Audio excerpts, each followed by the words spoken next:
welcome back to Katie on the flip side. I know you guys have been dying for another video, so it's gonna be just a video about Brooks. This is what you get. You just look at him for the next like 10 minutes. That'd be a good video, right? He thinks the pressure's too much.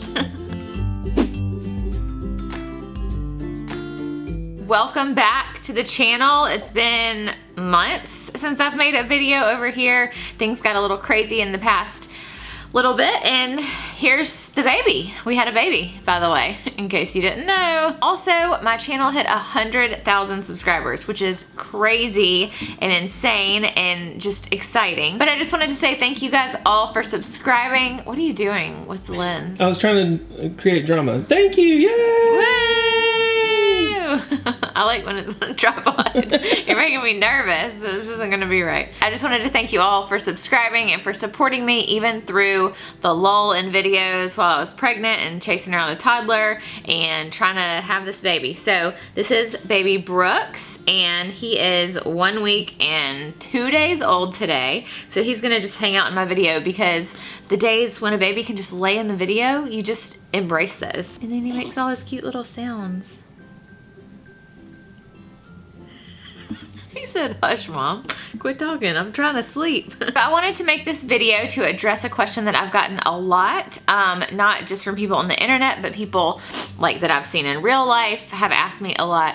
How did my vaginal birth compare to my C-section? So if you are familiar with the term VBAC, it's vaginal birth after C-section, and that is what I had with Gaines. I had a C-section. She was breech is the reason that I did, and I actually went through the whole labor process unknowingly, unintentionally, and was at 10 centimeters and ready to push a baby out when I got to the hospital. Come on, come on, come on, come on. I can't walk. Come on, come on, come on, come on. I can't. We're almost there, come on. Ow, hang on. Come on. Hang on. That's a whole nother story. Go watch her birth story on that. But even though I was ready to deliver, because she was breech and she was in kind of a weird position, it wasn't like a normal breech position, we still had to go ahead with the C-section. So I didn't have the typical C-section experience, which I don't guess there's anything typical. A lot of people push or go through labor and still have a C-section, but a lot of people also just have scheduled C-sections where they go in and have a baby and then that's it.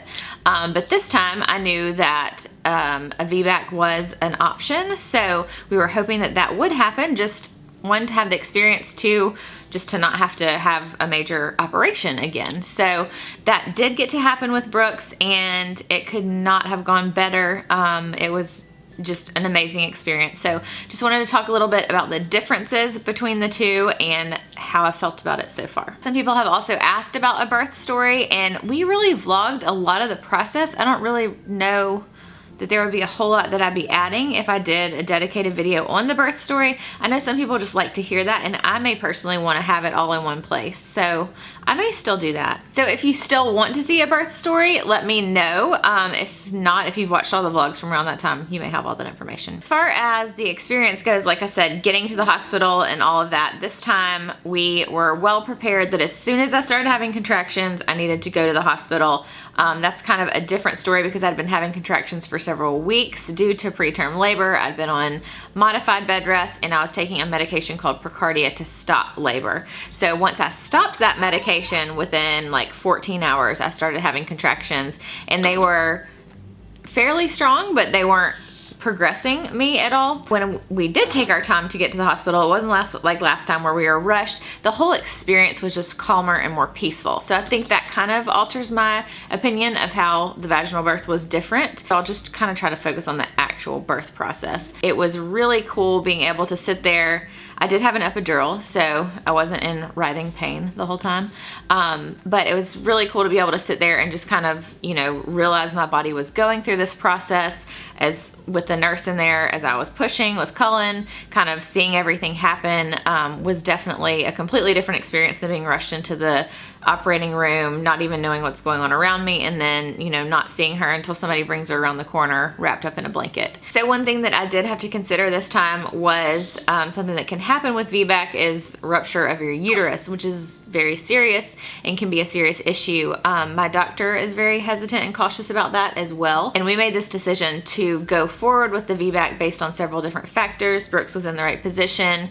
My doctor knew I was capable of getting to 10 centimeters fairly quickly based on my last pregnancy. I think if you're considering a VBAC, it's definitely important to look at all those things and think about, you know, what might happen. I know for other folks that maybe had trouble progressing previously and that's why they did have a C-section, he said he would have been a lot more cautious and probably not wanted me to go ahead with the VBAC. My mom and my sister also had quick labors, so there were some good things on our side there. Also, I was 37 weeks, so there wasn't really concern that the baby would be huge and I'd have trouble getting the baby out. So all that kind of played together into us deciding, you know, this was a safe option. If there had been any reason that the doctor would have said, I don't think this is safe, we would have immediately said, okay, fine, we'll have a C-section.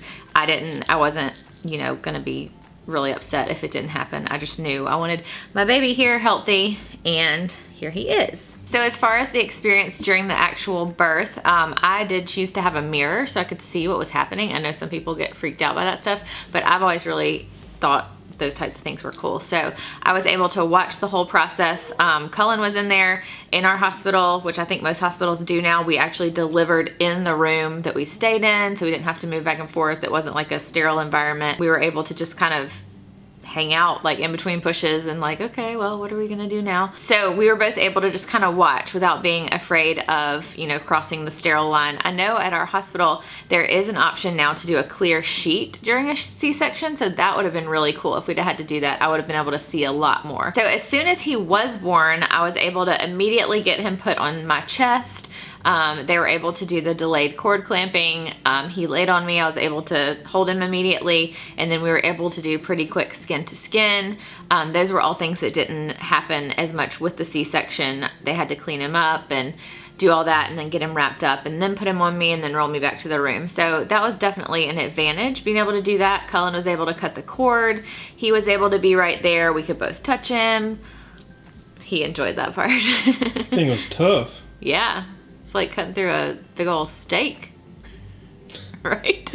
I think most of that is pretty kind of straightforward. The main question that people want to know about is the recovery and the recovery time. I never really felt like my C-section recovery was horrible. A lot of people I've heard say, oh, it's just terrible and I'd rather not have a C-section, which I don't think anybody just wants to be cut into, but it really wasn't that bad for me with both the VBAC and the C-section. As soon as I got my feeling in my legs back, I was able to be up walking around. It actually made me feel better to be up and walking around. It was just a different pain. You either got pain in your crotch or you got pain in your stomach, and basically in both places it felt like you got kicked. Like you got kicked in the crotch or you got kicked in the stomach. I think one thing that was a little bit easier about the VBAC was your stomach muscles aren't cut and you don't realize how much you use those. So with the C-section, I felt like anytime I moved certain directions it would hurt a little bit more, but it wasn't terrible. I mean, I had pain medication. It stayed numb for a while in both situations. So you're basically weighing, is it gonna hurt when I move and use my abdominal muscles, or is it gonna hurt when I sit and like try to bend forward when I'm sitting and all those different things? As far as like the hospital recovery, like I said, getting up and moving around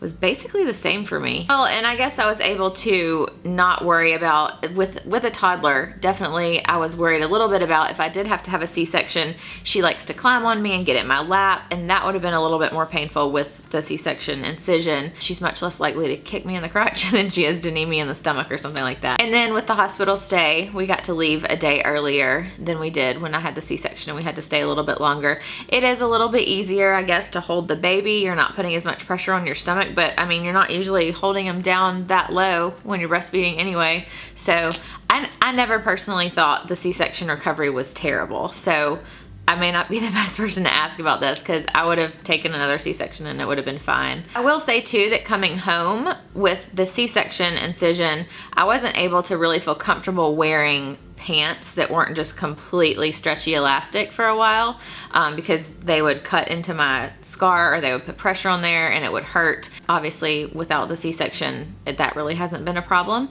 So that was something that was definitely easier. And as far as with like post-birth bleeding and all that, that's been a little bit worse with the vaginal birth because in a C-section they kind of clean everything out. But I mean, is kind of what you expect. It's not like it's terrible, and I would just say it went a little quicker with the C-section. So overall, if I had to choose, I personally would choose to do a VBAC again. I am definitely glad we did it this time around. Just like I said, it was a completely different experience just watching him come into the world. The whole birth process though this time was completely different, more laid back, more calm, more peaceful, and not just necessarily because of the type of delivery I had, but because of everything we'd done ahead of time to prepare. We knew he was going to be early, all those things. But it was a good option for us. I know a lot of people would rather do a repeat C-section, and that's perfectly fine. This is not to say that anybody needs to make their decision one way or the other. I just wanted to give my experience on the differences that I noticed during the two different types of birth. So that is my opinion on this topic, and I appreciate you guys watching. Stay tuned for more videos I will be having on my channel. I do plan to do monthly updates for him like I did for Gaines, so that will be coming up soon. And there will be a 2-year update for Gaines coming up in the next couple of months as well. And like I said, I might do a birth story if people want to hear that and didn't get it all from the blog. Thanks again so much for 100,000. That's so exciting, and I really can't believe that my channel has gotten to this point. So thank you guys all for the support and for the love and for watching. Don't forget to like the video if you liked it, and subscribe if you haven't already if you're new. Hey! And I will catch you on the flip side. Bye! Change the way, yeah.